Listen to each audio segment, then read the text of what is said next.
السلام علیکم ورحمۃ اللہ وبرکاتہ۔ الحمدللہ وکفا والصلاة والسلام علی من لا نبی بعدہ۔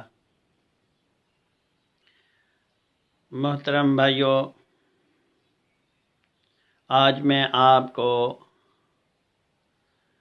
دمشق کے ایک بہت بڑے عالم کا ایک واقعہ، ایک قصہ آپ کو سنانا چاہتا ہوں۔ دمشق کے ایک ڈاکٹر جن کا نام ڈاکٹر راتب نامش ہے، کہتے ہیں میں دمشق کی مسجد کے اندر ماہان ہفتہ وار درس دیا کرتا تھا۔ تو کیا ہوتا ہے کہ میرے حلقہ دروس کے اندر ایک بندہ آتا ہے، وہ مجھے آ کر کہتا ہے ڈاکٹر صاحب، میں بہت تعلیم یافتہ ہوں، بہت پڑھا لکھا ہوں، لیکن مجھے ایک بیماری ہے، اور وہ بیماری صرف مجھے ہی کیوں ہے، بس وہ مجھے ہی ہے۔ اتنے سارے اللہ کے بندے ہیں، بہت سارے لوگ یہاں رہ رہے ہیں، لیکن کسی اور کو تو یہ بیماری نہیں ہے۔ یہ بیماری آخر مجھے ہی کیوں ہے کہ مجھے مرگی کا دورہ پڑ جاتا ہے؟ گویا کہ وہ دوسرے الفاظ میں کہہ رہا تھا کہ اللہ تعالیٰ میرے ساتھ یہ جو معاملہ کرتے ہیں، گویا کہ میرے ساتھ ایک زیادتی ہے، میرے ساتھ ایک یعنی سمجھ لیں کہ میرے ساتھ یہ کیوں ہو رہا ہے۔ کہتے ہیں ڈاکٹر راتب نامش کہ میں نے کہا نوجوان دیکھ، اللہ تعالیٰ اپنے بندوں سے بڑی شفقت اور بڑی مہربانی کرنے والا ہے، تو پریشان نہ ہو۔ کہتے ہیں جب میں اپنے درس سے فارغ ہوا تو میں نے کہا نوجوان چل تو میرے ساتھ میرے گھر چل۔ میں اسے اپنے گھر لے آیا، میں نے اسے بٹھایا، میں نے کہا میرے ذہن میں ایک قرآن کی آیت آئی، ما یفعل اللہ بعذابکم ان شکرتم وآمنتم وکان اللہ شاکرا علیما۔ کہتے ہیں کہ میں نے کہا نوجوان، اللہ تعالیٰ کسی پر ظلم نہیں کرتا۔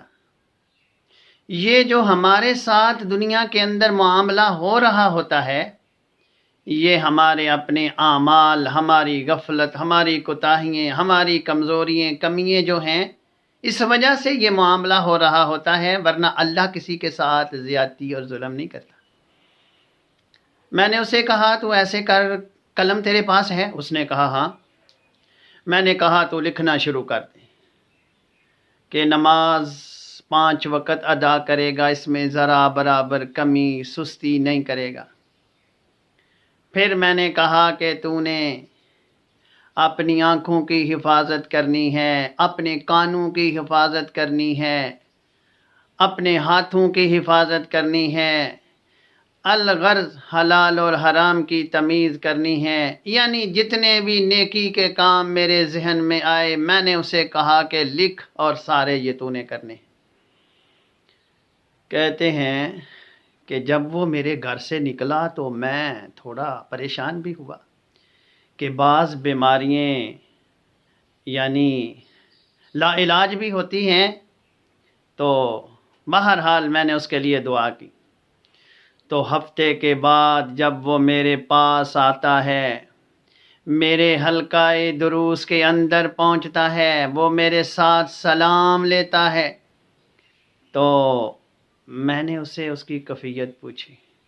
اس نے کہا ڈاکٹر صاحب آپ بالکل صحیح کہتے ہو کہ اللہ تعالیٰ بندوں پر ظلم اور زیادتی نہیں کرتا۔ بندے جو خود اپنے برے اعمال، غفلت کا شکار ہو جاتے ہیں، اسی وجہ سے ان کے اوپر دنیا کے اندر سختیاں، کمیاں، کوتاہیاں جو ان کی زندگی میں ہوتی ہیں، یہ ان کے اپنے برے اعمال کا نتیجہ ہوتا ہے۔ اس ہفتہ مجھے کوئی دورہ شورہ نہیں پڑا، ورنہ میں ایک فیکٹری کے اندر انجینئر ہوں، میں بہت تعلیم یافتہ ہوں، یعنی کوئی ایسا دن نہیں تھا کہ جس دن مجھے دورہ نہیں ہوتا تھا۔ کبھی میں فیکٹری کے اندر ہوتا تو دورہ پڑ جاتا، کبھی میں اپنے گھر ہوتا تو دورہ پڑ جاتا۔ بہرحال اس پورا ہفتہ مجھے کوئی دورہ نہیں پڑا۔ ڈاکٹر صاحب کہتے ہیں میں بڑا خوش ہوا، اللہ کا میں نے شکریہ ادا کیا۔ پھر وہ ہر ہفتہ میرے حلقہ دروس میں آتا رہا اور ہر ہفتہ مجھے یہ رپورٹ دیتا رہا کہ مجھے اس ہفتہ بھی دورہ نہیں پڑا، مجھے اس ہفتہ بھی دورہ نہیں پڑا۔ سبحان اللہ۔ تو کہتے ہیں ڈاکٹر صاحب کہ ایک دن وہ میرے حلقہ دروس سے غائب تھا۔ میں نے آئندہ آنے والے ہفتہ اس سے پوچھا کہ تو پچھلے ہفتے کیوں میرے دروس سے کیا وجہ بنی تھی؟ اس نے کہا کہ میں آ رہا تھا تو رستے کے اندر ہی مجھے دورہ ہو گیا۔ اور ڈاکٹر صاحب میں آپ کو بتاؤں کہ وہ اعمال جو آپ نے مجھے بتائے ہیں، ان اعمال میں سے مجھ سے غفلت ہو گئی تھی، سستی ہو گئی تھی، کہیں سے میں اعمال کو پوری طرح کر نہیں سکا، اس وجہ سے مجھے دورہ ہوا ہے۔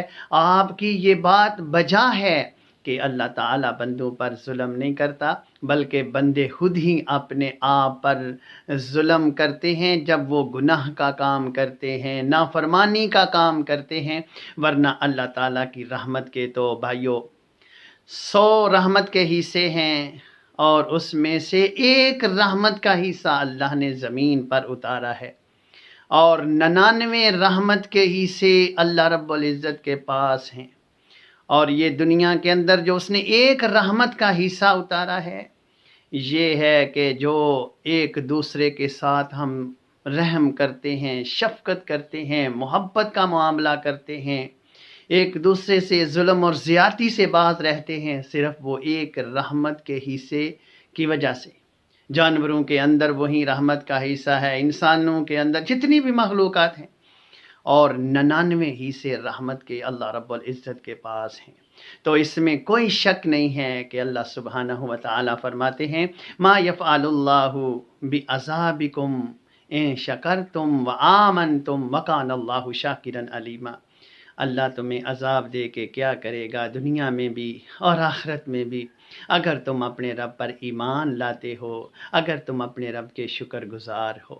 تو اگر ہم صحیح معنی میں اپنے رب پر ایمان لے آئیں اور اپنے رب کے شکر گزار ہو جائیں، تو اللہ تعالی ہمیں دنیا کے اندر بھی سزا اور عذاب نہیں دے گا، اور پریشانیوں کے اندر نہیں رکھے گا، اور ہماری اخروی پریشانیاں اور مصیبتیں جو ہیں ان سے بھی ہمیں نجات مل سکتی ہے۔